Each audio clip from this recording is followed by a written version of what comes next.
If you're craving a rich, savory spread, you will find this lentil and mushroom pâté very satisfying. It's oil-free and entirely plant-based.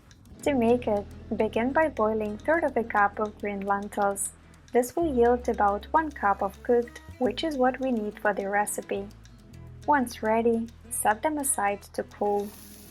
In a preheated pan, sauté 1 chopped medium onion. If you're using a non-stick pan, there is no need for oil. Stir frequently. After a while, onion will release its natural moisture and oils. If needed, add some water to prevent sticking. Once the onions are nicely browned, add the minced garlic cloves.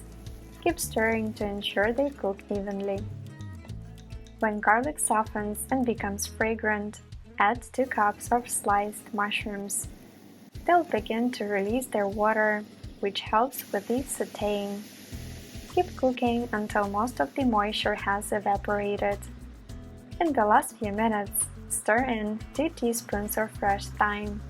This allows the herb to infuse without losing its brightness. Once done, let the mushroom mixture cool.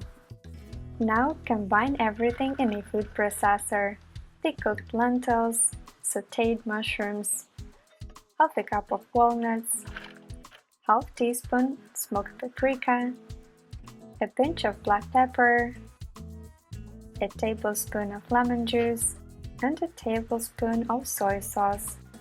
Begin processing.